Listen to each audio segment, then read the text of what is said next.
Bonjour à toutes et à tous, heureux de vous retrouver pour un nouveau numéro de Smart Impact, l'émission de celles et ceux qui font de la transformation environnementale et sociétale un axe fort de leur stratégie. Voici le sommaire. C'est Manuela Roca, la directrice générale adjointe de TELT, qui sera l'invitée du grand entretien tout à l'heure. Que va changer la ligne TGV Lyon-Turin?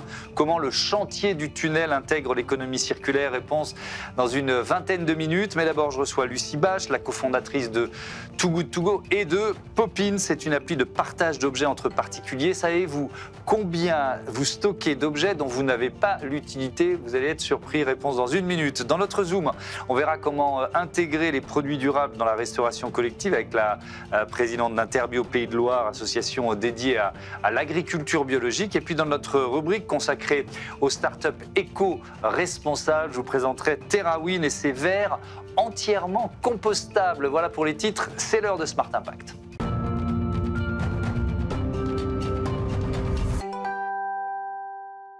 L'invité de ce Smart Impact, c'est Lucie Bache. Bonjour. Bonjour. Bienvenue. Vous êtes la cofondatrice de Too Good To Go et vous venez de lancer Popin. C'était il y a 6 mois. C'est quoi Popin? Popin, l'idée, c'est de démocratiser la location pour tout le monde. En fait, on se rend compte qu'aujourd'hui, on stocke beaucoup d'objets à la maison qui sont peu utilisés. Et donc, l'idée, c'est de comment est-ce que on passe de ce fameux manque de pouvoir d'achat à un pouvoir d'accès. Et qu'en fait, on a accès à ce dont on a besoin quand on en a besoin. Alors, je disais, c'est une appli dans les titres, c'est une appli de partage entre particuliers, mais pas seulement. Oui, exactement. C'est plus que ça. En fait, l'idée, c'est vraiment que dès que vous avez besoin de quelque chose, vous pouvez aller sur Popin et vous allez avoir toutes les options pour le louer autour de vous.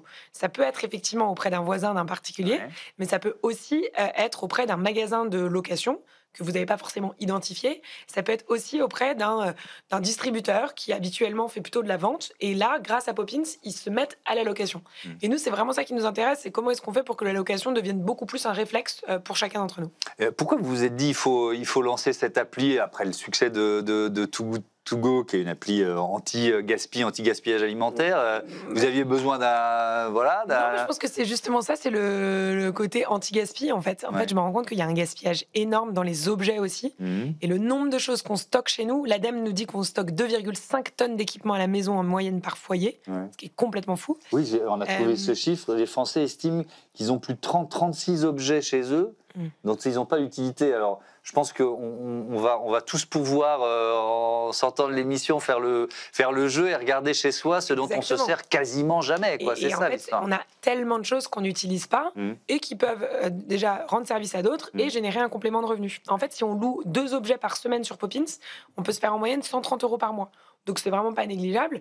Et ça marche vraiment sur tout type d'objet. De la machine à raclette typique, mais au sac à dos de rando que vous avez acheté une fois, à la grosse enceinte que vous avez acheté une fois pour un anniversaire. Oui, parce qu'on pense souvent à la perceuse. C'est vrai qu'il y a ce chiffre, alors je sais pas, qui dit qu'on utilise en moyenne une perceuse 13 minutes dans sa vie. Bon, ok. Je pense que c'est quand même quand on n'est pas très bricoleur, mais bon. On est beaucoup à être pas très bricoleur et à voilà, c'est ça. Mais voilà, on est beaucoup à l'avoir acheté peut-être en se disant j'en ai absolument besoin et puis à plus jamais s'en servir. On en a vraiment besoin au moment où on en a besoin. C'est ça. Sauf qu'après, on n'en a plus besoin. Et c'est pareil pour des outils de ménage, par exemple, à la maison, le Karcher pour nettoyer, si on a une petite terrasse, ou la shampooineuse pour nettoyer son tapis. C'est des choses qu'en fait, on va utiliser peut-être une fois par an, grand max, qui prennent en fait beaucoup de place, qui coûtent cher à l'achat. Une shampooineuse, c'est 250 €. Sur Popin, ça coûte 10 €. Et donc, c'est vraiment cette idée aussi de d'économiser, de se remettre dans une consommation qui a du sens et puis de se rendre service les uns les autres. Est-ce que c'est une offre qui existait déjà? Est-ce qu'il y a des applis de location comme ça? En fait, on est beaucoup déjà à avoir le groupe WhatsApp dans l'immeuble, à se partager les choses, à avoir, par exemple, les jeunes parents aussi. On sait que quand on est jeune parent, on doit acheter des nouvelles choses tous les 3 mois parce que les besoins du bébé évoluent. Et ben là, typiquement, on peut aller chercher son lit parapluie, son chauffe-biberon directement sur Popin. Et donc, il y avait déjà plein d'initiatives locales. Nous, l'idée avec Popin, c'est de devenir vraiment l'agrégateur de toutes les options et puis de généraliser cette super pratique, en fait, qui est vraiment gagnant à tous les niveaux. C'est ce qu'on appelle l'économie d'usage. Oui, exactement. Est-ce qu'on est prêt?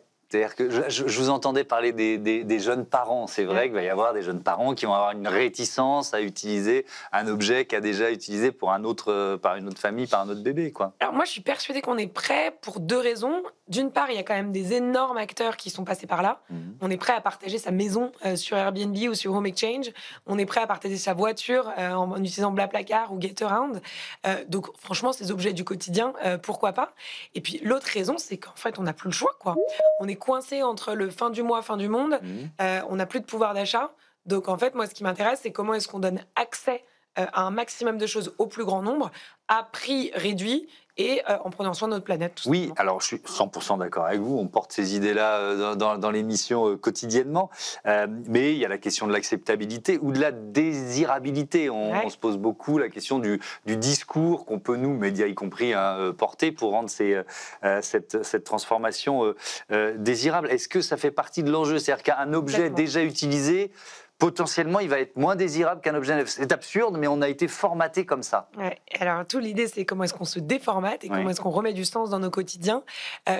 Moi, je suis persuadée qu'il faut aborder une consommation plus responsable et une transition écologique de façon joyeuse. Pour moi, c'est hyper important. Le slogan de Poppins, c'est « posséder moins, profiter plus ». Et c'est comment est-ce qu'on se dit pas, bon, bah, si je veux être raisonnable, la fête est finie, mais au contraire, la fête est plus folle.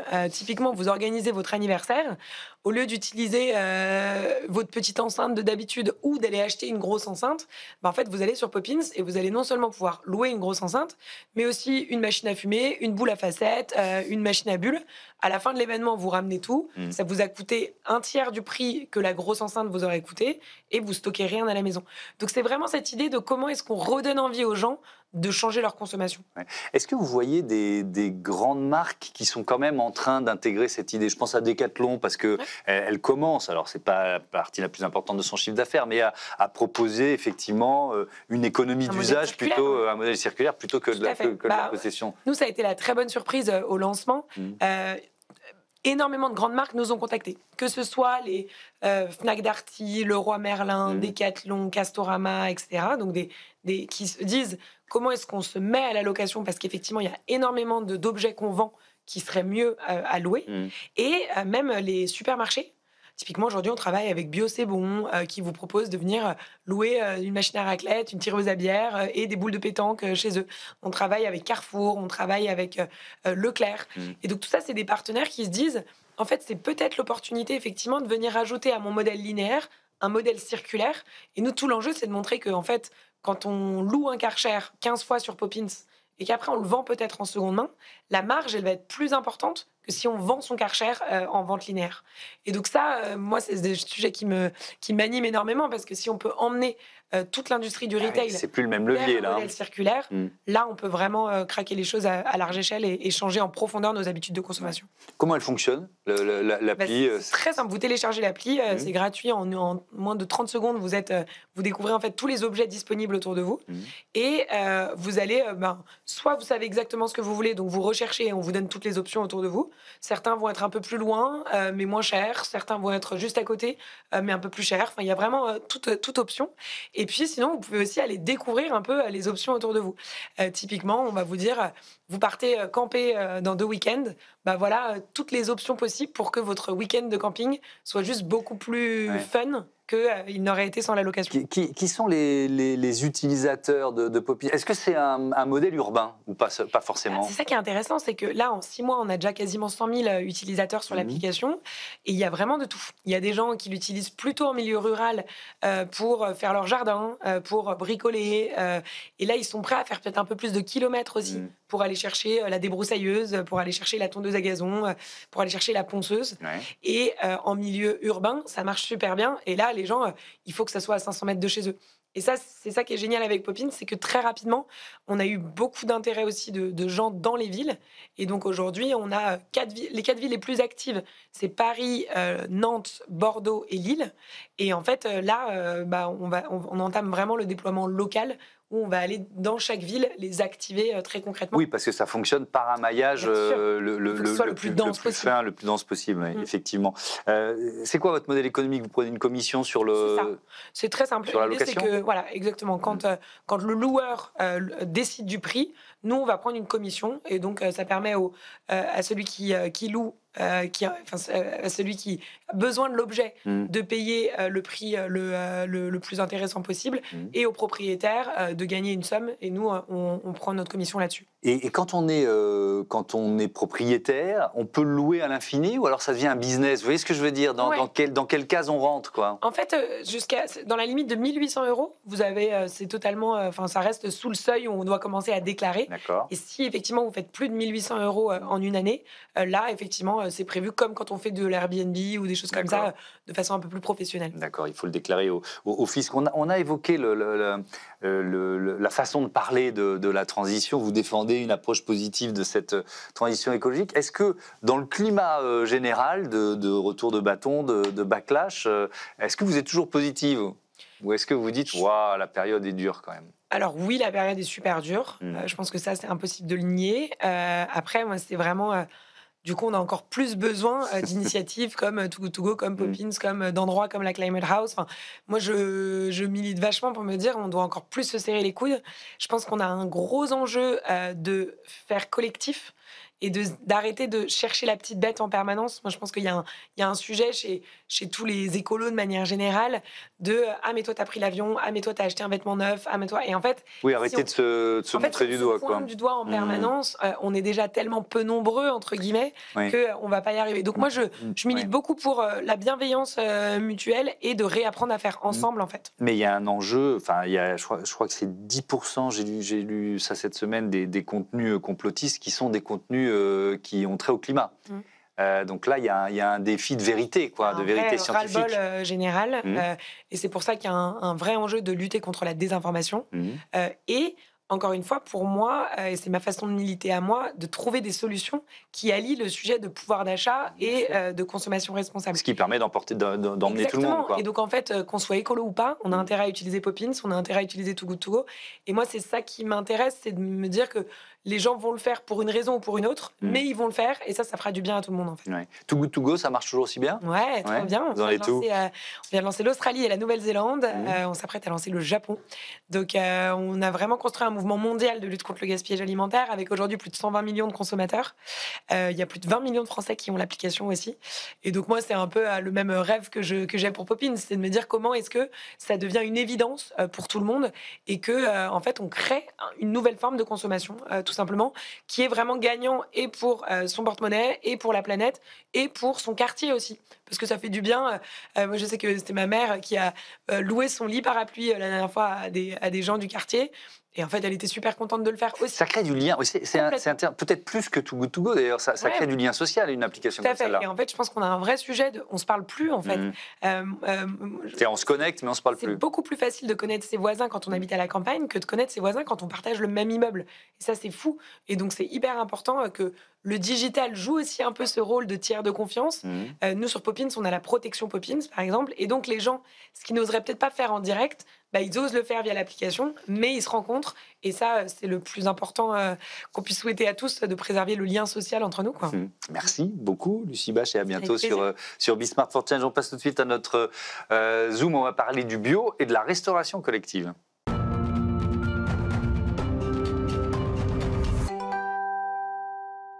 C'est le Zoom de ce Smart Impact et j'accueille Fanny Lemaire, la présidente d'Interbio Pays de Loire, qui est avec nous en duplex. Bonjour, bienvenue. Est-ce que vous pouvez nous présenter Interbio pour commencer ?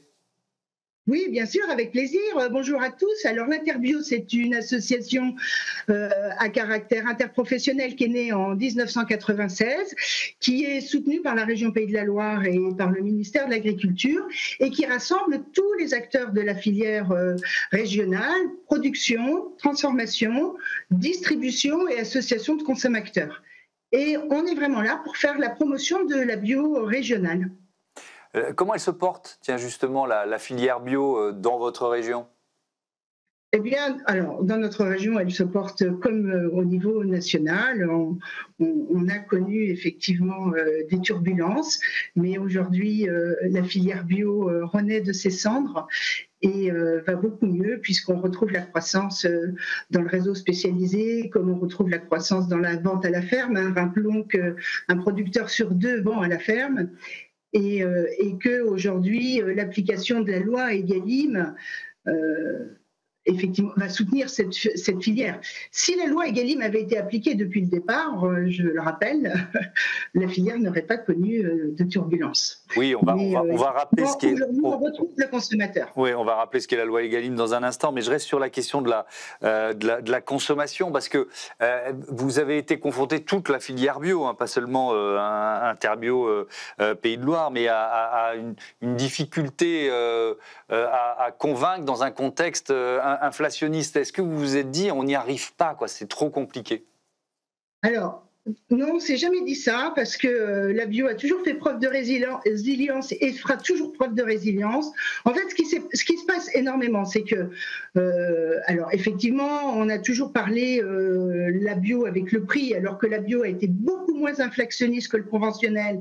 Et aujourd'hui, j'invite vraiment le consommateur à regarder les prix de la bio, puisque aujourd'hui, on voit entre autres des fruits et légumes qui sont moins chers que le conventionnel.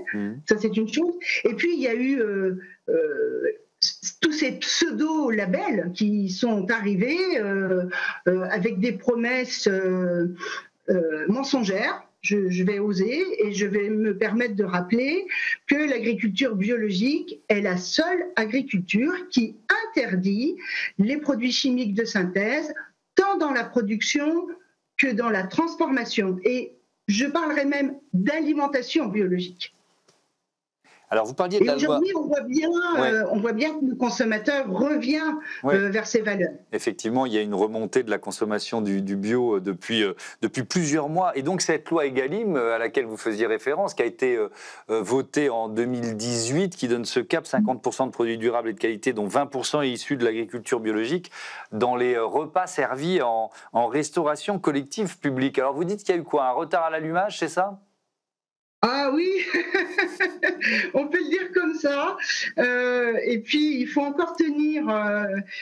encore convaincre les élus d'appliquer la loi. Et d'ailleurs, quand on fait la remise de territoires bio engagés et d'établissements bio engagés, je remercie les élus d'appliquer la loi, puisqu'aujourd'hui, on est encore qu'à peu près 6-7% de produits bio par rapport aux 20% qu'on devrait proposer aujourd'hui, tant aux bambins dans les écoles que à nos aînés dans les EHPAD et que malheureusement à tous ces gens qui sont hospitalisés. Voilà, puisqu'on sait aujourd'hui que l'alimentation, la santé, l'environnement, l'agriculture sont indissociables.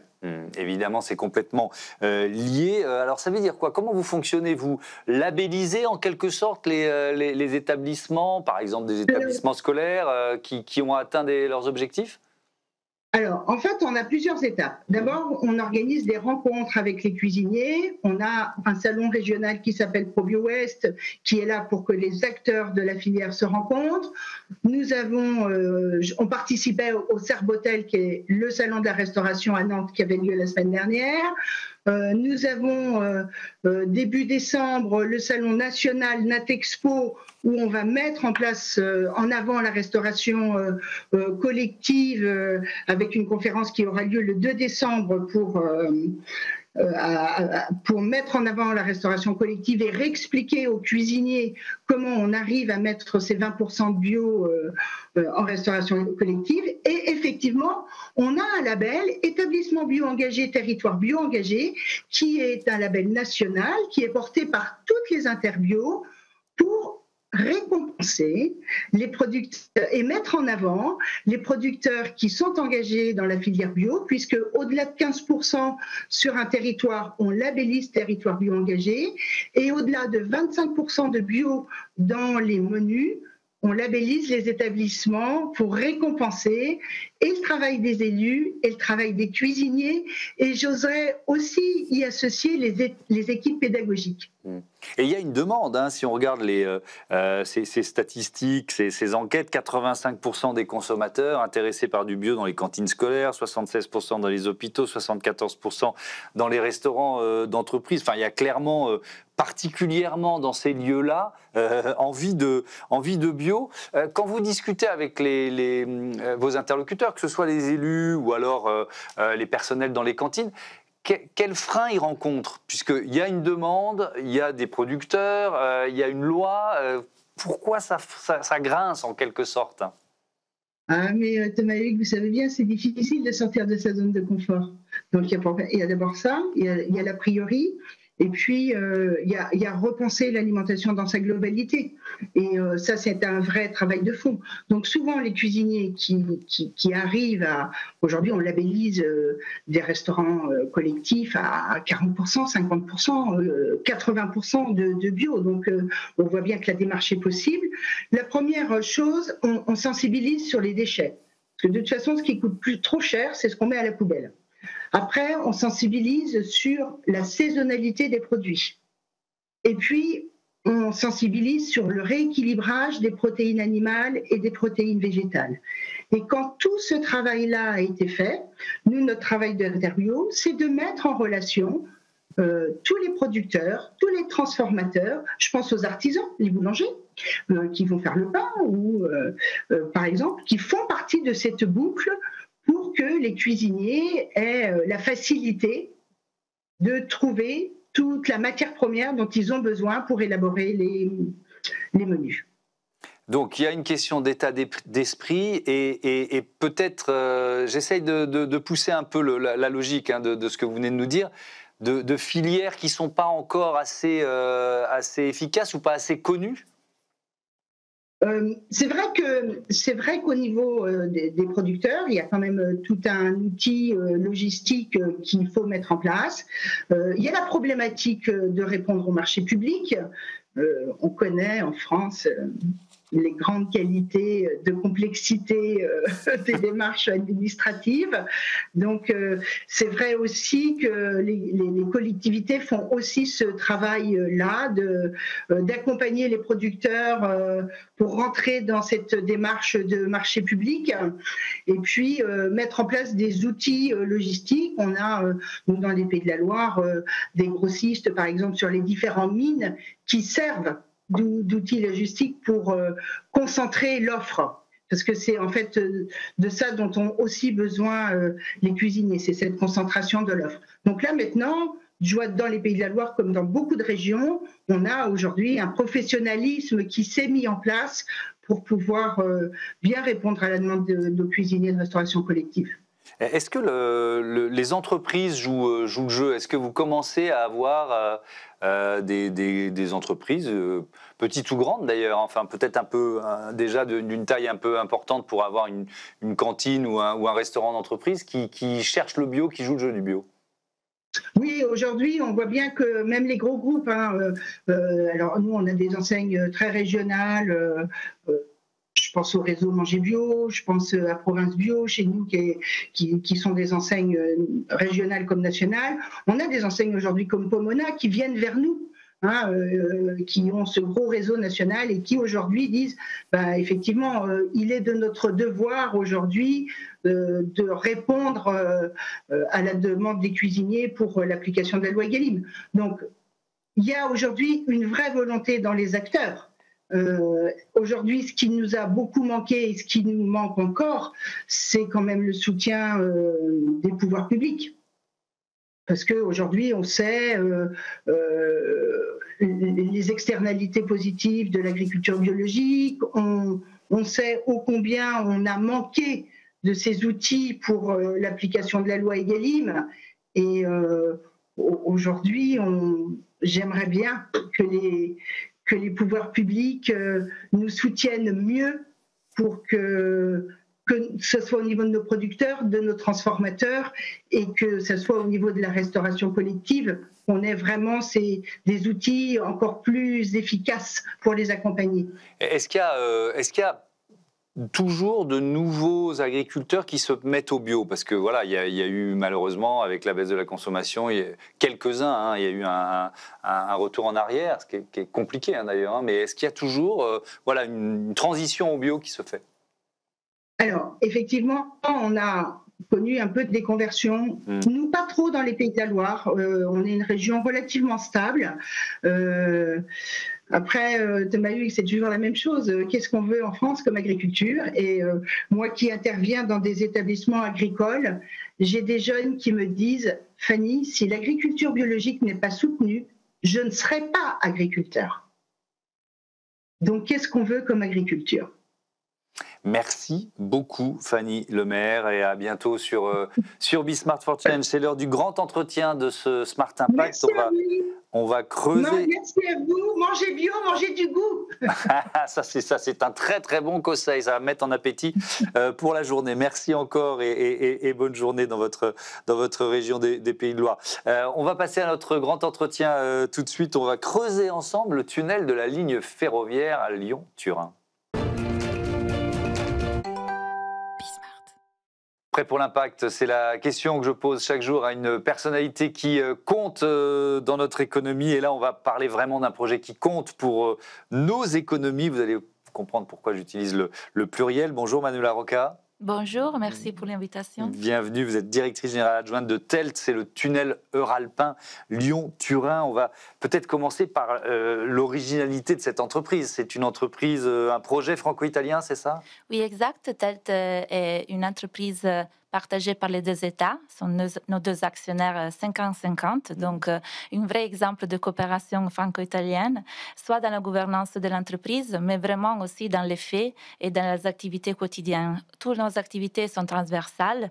Moi, je m'occupe de l'environnement et de la sécurité en Italie et en France, mais toutes nos équipes ont ce défi qui est avant tout technique, donc de se parler, de se comprendre, d'appliquer des règles binationales, mais aussi d'avoir une culture commune qui va être la somme des deux cultures et qui prend les mieux des deux parties. Oui, c'est-à-dire on n'est pas chargé d'un domaine en Italie avec un homologue qui est chargé du même domaine en France. On s'occupe du domaine dans les deux pays. Oui. Et ça doit être il y a des petites... passionnant. Oui, c'est passionnant et compliqué parfois. Oui, parfois c'est compliqué, c'est un grand défi, mais c'est le défi, européen, parce que désormais la réalisation des grandes infrastructures dépasse les frontières, et pour le faire, nous avons aussi dû innover un peu la réglementation. Notamment, par exemple, nous avons un règlement binational contre la corruption et la mafia. Nous avons un règlement binational pour l'économie circulaire. Et nous avons encore des règles communes pour la sécurité. Tout ça va prendre le mieux de deux réglementations pour faire que les règlements de notre ouvrage soient homogènes et les meilleurs possibles. Bon, vous avez posé, c'est super, quelques-uns des chapitres dont on va parler dans ce débat. C'est très très bien. On va parler de la lutte contre la corruption, évidemment de la sécurité, évidemment de la circularité. Est-ce que vous pouvez nous décrire ce projet? Donc c'est quoi? C'est creuser un tunnel et relier Lyon et Turin. Mais je dis ça paraît simple. Décrivez-nous le projet. Alors, le Lyon-Turin, c'est une infrastructure ferroviaire pour les voyageurs et pour les marchandises. Ça va relier la France et l'Italie, mais encore plus, c'est un ouvrage européen, s'inscrit dans la politique de décarbonisation des transports. Et effectivement, le but principal, c'est de substituer les moyens polluants aujourd'hui sur les moyens de longue distance avec une méthodologie et une modalité beaucoup plus verte qui est le train. Si on pense qu'aujourd'hui, le même trajet fait en avion et fait en train pour un voyageur à 40 fois de différence, donc le train est 40 fois moins polluant que l'avion, ça donne un petit peu l'idée. En plus, la congestion des Alpes par les camions est très importante. Aujourd'hui, entre France et Italie, il y a 40 millions de tonnes par an qui sont transportées et seulement le 8% est sur les trains. Et donc, toutes ces marchandises sur la route, au contraire, sur l'axe italo-suisse, les 70% est sur les rails. Pourquoi? Parce que là, ils viennent de finir un fantastique tunnel de base, une fantastique ligne ferroviaire comme la nôtre, qui pourra effectivement, et c'est notre but, faire ce changement. Oui, donc ça donne des perspectives d'occupation, de business, de rentabilité aussi. On en parlera évidemment. Alors, c'est génial de vouloir relier Lyon et Turin. Bon, il y a un petit souci entre les deux, il y a un truc qui s'appelle les Alpes. Ouais. Donc, il faut creuser. Ce tunnel, qu'est-ce qu'il représente? C'est quoi les caractéristiques techniques de ce tunnel? Alors, le tunnel de base, effectivement, est un objet très complexe. 157,5 km de tunnel, qui est le tunnel ferroviaire plus profond et plus long du monde. Donc, un défi technique très important, mais pas seulement ça. Effectivement, la somme de toutes les galeries que nous allons creuser, c'est 164 km. Donc, de tubes pour les deux voies, tous les bypass, les accès de sécurité, biodiversité. C'est un objet important, un objet qui a fait les résultats de plusieurs années d'études sur la géologie des Alpes. Et nous allons franchir 14 géologies différentes. Donc, c'est vraiment quelque chose que les ingénieurs comme moi trouvent quelque chose de passionnant et énormément important. Vous avez creusé, je crois, 45 km déjà, c'est ça? Oui. Aujourd'hui, on est à 28% de l'excavation du tunnel. Est-ce qu'il y a eu des surprises? Alors oui, tous les jours. C'est vrai? Oui, on a fait beaucoup de reconnaissances, donc on a un projet très détaillé. Mais par contre, quand on est à 2000 mètres sous terre, on a toujours des défis importants à franchir. Et ça, c'est aussi un levier d'innovation très important. Notamment, nous avons, par exemple, dans l'excavation des puits d'Avrieux, qui sont des puits de 500 mètres de profondeur, et vraiment très important. On a eu des cavités. Donc, la roche a eu un comportement légèrement différent de ce qu'on pensait. Qu'est-ce qu'on a fait donc avec l'entreprise? On a inventé un robot qui, à 300 mètres de profondeur, il allait tout seul à faire le travail de remplissage et d'amélioration de cette géologie. Et donc aujourd'hui, ça marchait très bien, si bien qu'on a décidé de revêtir tous les puits avec cette machine. Et c'est le résultat de la coopération entre la maîtrise d'ouvrage, le maître d'œuvre et l'entreprise, et aussi la volonté d'innover et de mettre en sécurité les personnes surtout. Alors justement, c'est la question que j'allais vous poser. On va ouvrir ce chapitre sécurité. Vous dites il a fallu créer quoi, un outil légal commun, enfin pourquoi les règles de sécurité sont pas forcément exactement les mêmes sur les chantiers d'un côté et de l'autre. À quel défi vous avez été confronté? Entre France et Italie, bien évidemment, les objectifs sont les mêmes, non? Mais par contre, la réglementation qui s'applique, la réglementation territoriale, et donc on s'est aperçu qu'on avait quelque chose de différence, quelques limites en Italie qui étaient plus bas en France et vice versa, soit sur la prévention de la santé, soit sur les règles de sécurité. Et on a décidé, avec les deux inspections du travail, qui ont fait un travail énorme, de construire un règlement commun qui prend les règles les plus restrictives des deux pays. Par exemple, la France a une grande expérience et un aspect très important et innovant sur la ventilation en tunnel, qu'on applique aussi en Italie parce que c'est très intéressant. Et sur l'Italie, on a des limites pour, par exemple, la silice qui sont plus restrictives et on les applique en France. D'accord. Oui. Et alors sur un chantier comme ça, j'imagine, forcément, il y a un certain nombre de nuisances potentielles pour les riverains. Comment vous les avez limitées, ces nuisances?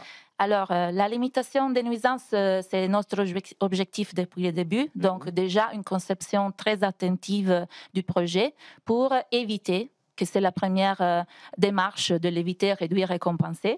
Après, dans nos marchés, nous avons décidé de nous mettre avec, de partager avec les entreprises des objectifs de réduction et de suivi très stricts des travaux pendant la réalisation, de manière de bien comprendre toutes les fois quelle est l'origine. Et en parallèle, tous les jours, on travaille avec les riverains et les collectivités. Pour répondre, nous avons mis en place des numéros de contact. Les personnes qui ont des soucis peuvent appeler et aujourd'hui, en 24 heures, on doit assurer la réponse et la solution à la nuisance. Ces mécanismes, effectivement, fonctionnent très bien. On a toujours des choses à régler, mais ça va créer la confiance et la transparence avec les personnes. Et c'est la première chose pour pouvoir garantir la coexistence. Alors, il y a les riverains et puis il y a aussi les écosystèmes alpins. Et là, on va rentrer dans les enjeux de défense de l'environnement, de réduction d'impact, de biodiversité. Est-ce que vous avez des associations derrière vous là, qui vous agacent et qui essayent de retarder le projet ? Alors, nous avons des associations avec lesquelles nous avons des rapports, un débat constant. Tous les années, il y a une grande réunion qui est le comité environnemental du Lyon-Turin, dans lequel nous présentons les résultats, dans lequel les associations sont invitées.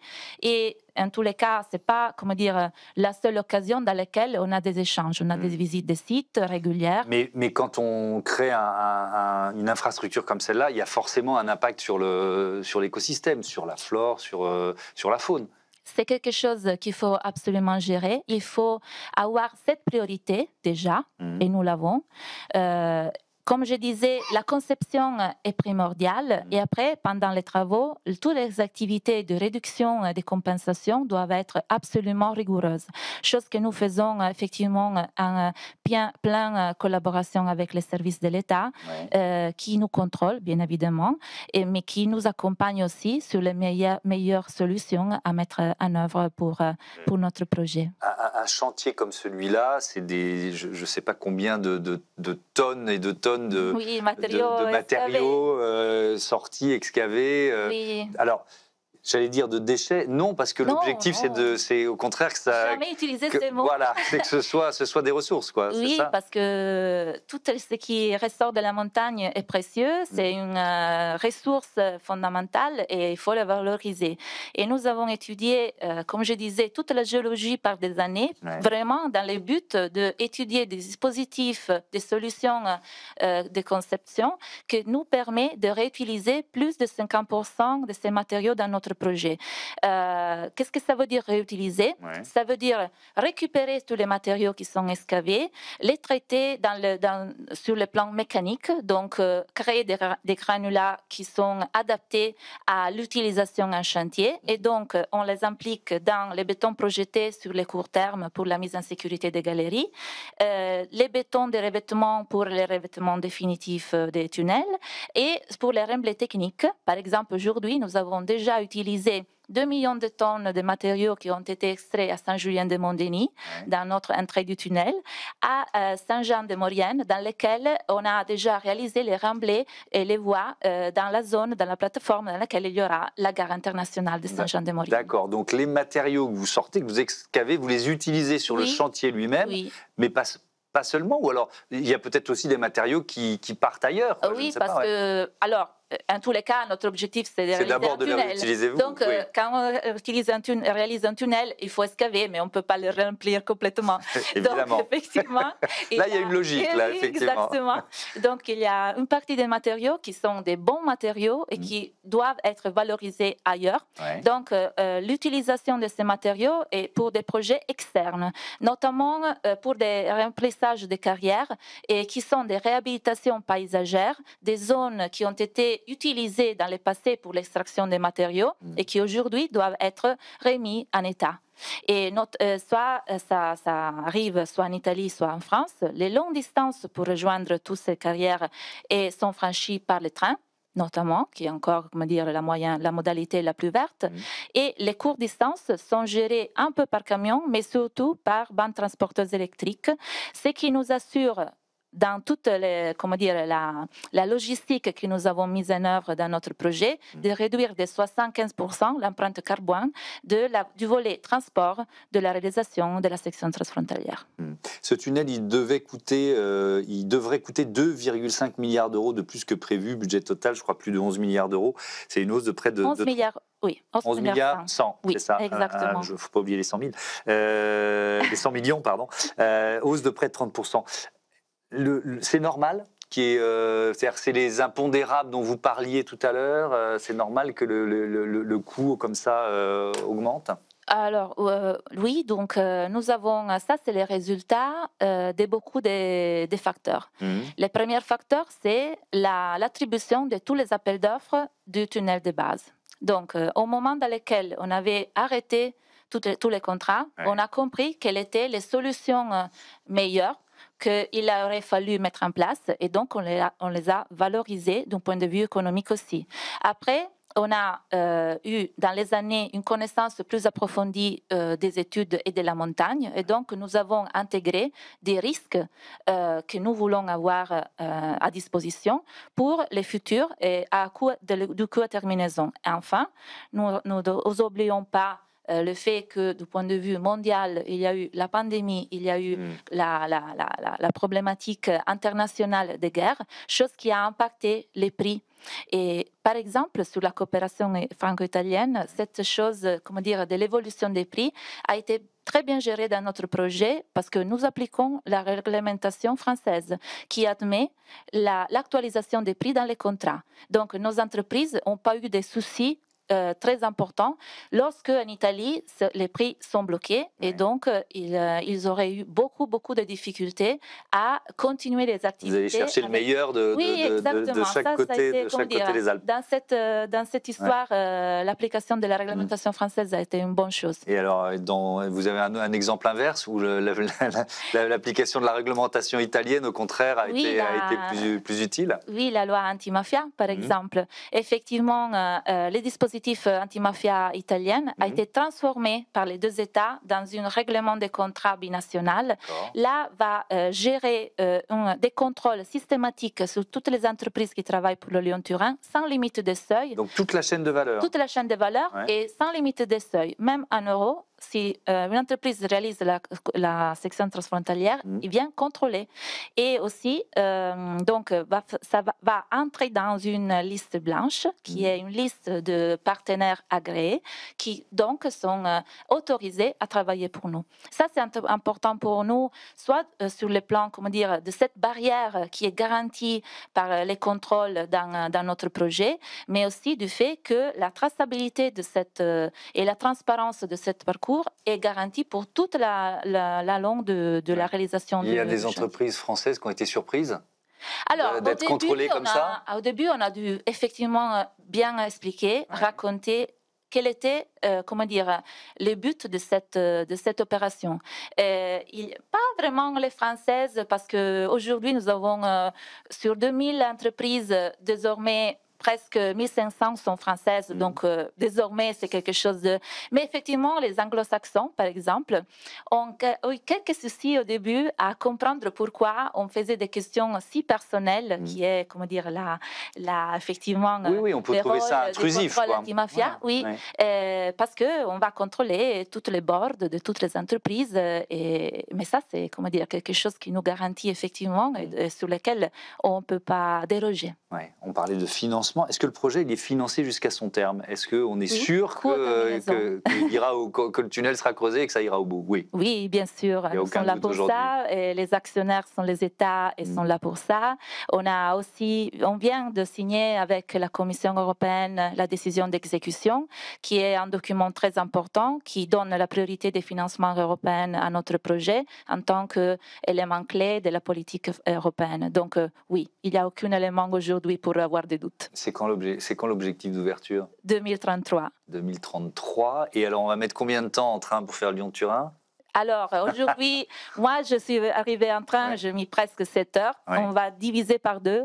Et ça, c'est vraiment important. 3h30 pour faire Lyon-Turin. Ça devient compétitif avec l'avion. Bien sûr, évidemment. Alors, on va parler de coopération franco-italienne, de comment ça rapproche évidemment nos deux pays et les citoyens des deux pays. Et là-dessus, il y avait une question que celle qui était à votre place la semaine dernière, Béatrice Garrett, la directrice générale de la Fondation Pierre Fabre, voulait vous poser. On l'écoute.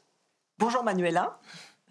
Est-ce que cette nouvelle ligne ferroviaire va accélérer la coopération entre la France et l'Italie, et en particulier dans le domaine de la coopération universitaire et pour l'innovation? Alors, ça nous intéresse évidemment pour la coopération universitaire, pour les chercheurs, l'innovation, mais d'une manière générale. Comment vous imaginez, à quel point ça... Parce qu'on est déjà deux pays avec une histoire commune très importante, mais qu'est-ce que ça va changer, un tunnel comme celui-là? Alors, déjà, la connexion physique est fondamentale. Mais ce n'est pas seulement ça. C'est vraiment, comment dire, quelque chose qu'on démontre déjà aujourd'hui, seulement pour le réaliser. Donc, on peut le projet lui-même, déjà, c'est un exemple de coopération. Que ce sera après. Aujourd'hui, la coopération est aussi entrée dans le pacte du Quirinal qui a été signé entre la France et l'Italie. Il y a le Lyon-Turin comme en tant qu'axe important de coopération. Pourquoi? Parce qu'effectivement, cette connexion entre les deux pays et une connexion aussi stratégique au niveau effectivement de croissance et de vision commune dans le cadre européen, chose qui va changer la dimension de nos deux pays tout seuls, plutôt vu un par un, vu ensemble. L'échange économique, l'échange aussi universitaire. Oui, est-ce qu'il y a des chercheurs qui vont pouvoir plus facilement se rencontrer d'une certaine façon? Absolument, oui. On peut seulement citer un exemple. Aujourd'hui, il y a déjà mis en place une collaboration franco-italienne entre le centre de recherche Lyon-Bernard de Lyon et le centre de Candiolo. Les chercheurs font des échanges entre eux. Ils ont mis des bourses à disposition. Ils ont été aussi financés par Alcotra, qui est le programme européen de coopération franco-italienne. Et le Lyon-Turin est ici pour eux et les soutient dans cette connexion scientifique du point de vue physique. Donc, c'est vraiment intéressant. Vous avez des projections, des prévisions de trafic sur cette ligne pour les 20 prochaines années, à partir de l'ouverture, évidemment? Alors, oui, il y a des projections. Il y a déjà des projections qui mettent en relation la croissance du PIB des deux pays, mais aussi la croissance de la capacité. La croissance de la capacité, ça va avoir, par exemple, à l'ouverture du tunnel de base, environ 14 millions de tonnes de capacité. Ça veut dire plus ou moins 90 trains, qui est presque le double de ce qu'il y a aujourd'hui en tant que capacité. Et après, tout ça va avoir une croissance qui est liée notamment à la capacité aussi des deux États, d'une part, de promouvoir le transfert modal et de l'autre part aussi des différents opérateurs de changer et de décider de venir sur les trains. Comme on a vu aujourd'hui quand on a eu l'interruption entre France et Italie ferroviaire pour un an et demi, les opérateurs ferroviaires ont changé leur axe vers l'axe de Chiasso, vers la Suisse.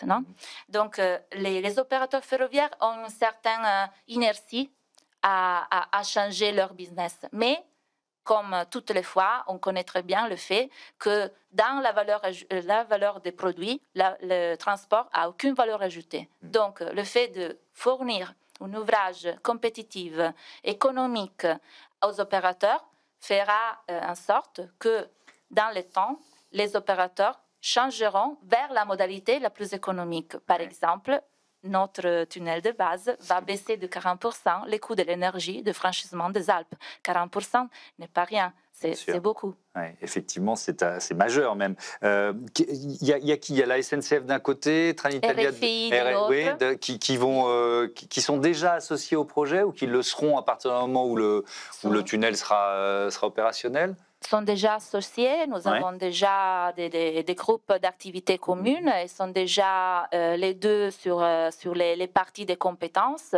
Et donc, pour préparer le 2033, il faut travailler ensemble depuis aujourd'hui. Oui. Absolument. Et alors, c'est intéressant parce que c'est des compagnies qui sont aussi concurrentes. Et c'est vrai, puisque maintenant le rail a été ouvert à la concurrence européenne, donc on voit des trains italiens rouler en France et c'est très bien, ou des trains français qui roulent ailleurs. Donc comment alors on est à la fois partenaires et concurrents, comment ça se passe? Oui, mais ça c'est le futur des transports. Après les paquets ferroviaires qui a ouvert à la concurrence et la division entre les opérateurs qui s'occupent des trains voyageurs et marchandises, les opérateurs et les opérateurs des réseaux, donc qui fait la maintenance et la gestion des réseaux. Tout ça, c'est l'écosystème dans lequel l'Europe a décidé de bâtir la connexion unitaire, le métro d'Europe, donc les réseaux RTE, qui est un grand défi, mais qui va rendre compétitifs tous les systèmes européens. Et donc, SNCF et RFI sont compétiteurs entre eux, mais sont compétiteurs avec tous les autres. Et donc, aujourd'hui, on a deux opérateurs qui arrivent en France et en Italie aussi. Mais un jour, grâce au réseau européen, on aura beaucoup plus. Espérons-le, effectivement, oui, que ça va continuer. Pour les voyageurs. Ouais, on a parlé de l'impact du chantier et des nuisances pour les riverains, mais alors il y a aussi les bénéfices, parce que c'est du travail, c'est de l'activité dans cette vallée de la Maurienne. Comment ça se passe? Il y a combien de gens qui travaillent sur un chantier comme celui-là? Qu'est-ce que ça représente? Aujourd'hui, nous avons 3000 travailleurs en France et sur 7 chantiers opérationnels. Donc, c'est effectivement une dimension importante. Et sur le plan économique, nous avons en 2024 une valeur distribuée du projet seulement en France de 600 millions d'euros. Et qui font 800 au niveau binational et qui devront bientôt un peu plus d'1 milliard l'année prochaine. Tout ça est la dimension générale du projet. Et tout ça se relie avec les dispositifs du territoire d'accompagnement qui sont mis en place en collaboration avec les services de l'État. Notamment en France, la démarche Grand Chantier, qui est un levier super important, effectivement, pour ancrer les projets dans les territoires.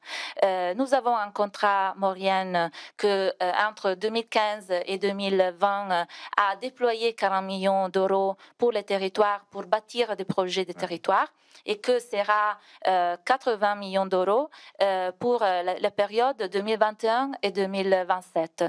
Dans ce dispositif, il y a des solutions pour l'emploi, donc avec le Mon Emploi Lyon-Turin. Donc, la démarche permet de connecter les besoins d'emploi des personnes et l'offre d'emploi des entreprises. Il y a aussi un autre dispositif qui est fondamental, qui est la maison de l'habitat. Pourquoi? Parce que nous avons décidé de dire à nos entreprises, pas de base vie dans les chantiers, pas de village dans les chantiers, parce que nous ne voulons pas des ouvriers qui restent tout clos. Donc il a fallu leur trouver des logements autour. D'accord. Et ça, c'est un levier extraordinaire pour que les entreprises donc, puissent chercher déjà les logements sur le territoire, qu'il y a une possibilité de réhabiliter les patrimoines du bâtiment du territoire public et privé, mais surtout que les ouvriers soient vraiment inclus dans la société et non pas des personnes qui arrivent seulement à travailler et qui restent, comment dire, dans les chantiers tout le temps. Parce qu'ils peuvent rester là pour quelques années, bien évidemment. Évidemment. Merci beaucoup, Manuela Roca, et à bientôt sur Be Smart for Change. On passe tout de suite à notre rubrique Startup.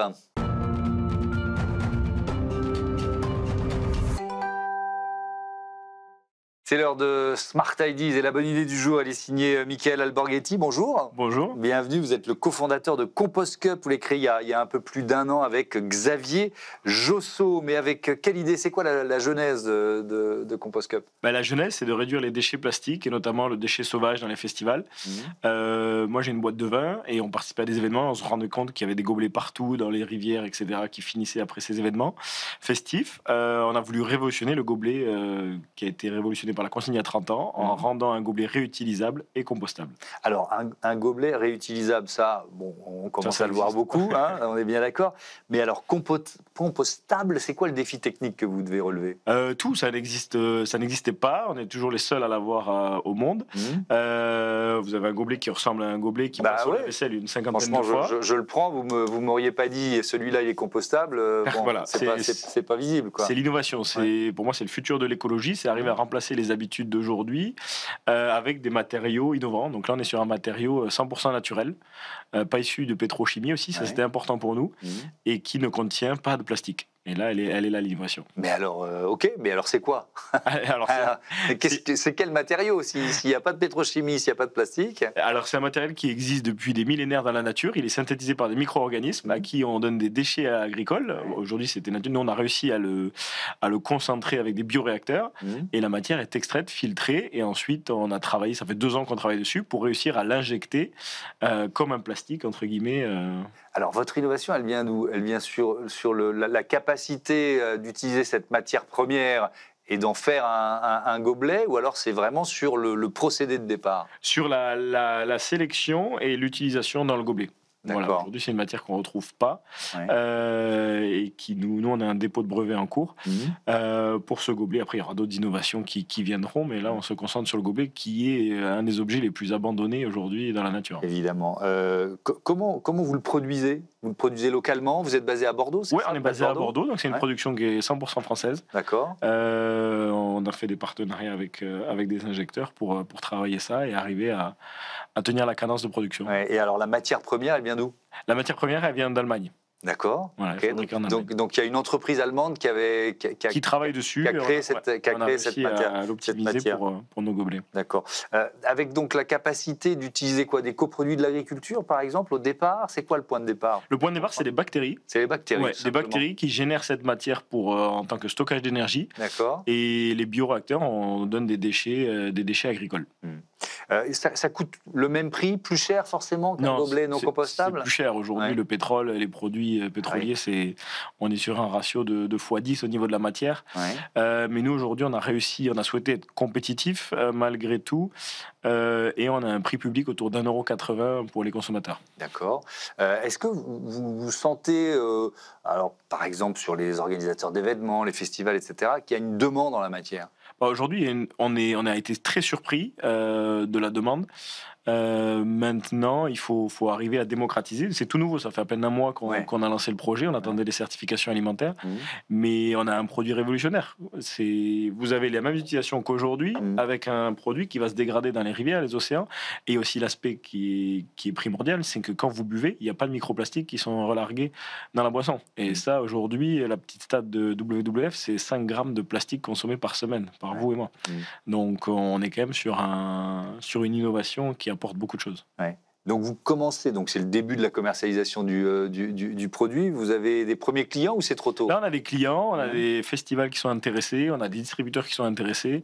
Tout le monde va être le premier à avoir le gobelet et voilà, on espère qu'il sera partout dès l'an prochain dans les événements. Est-ce qu'on peut savoir si vous allez décliner finalement, parce que là ça marche pour un gobelet, mais on peut le faire dans d'autres produits du quotidien, j'imagine. On réfléchit tranquillement à d'autres produits du quotidien. Le gobelet nous occupe beaucoup déjà.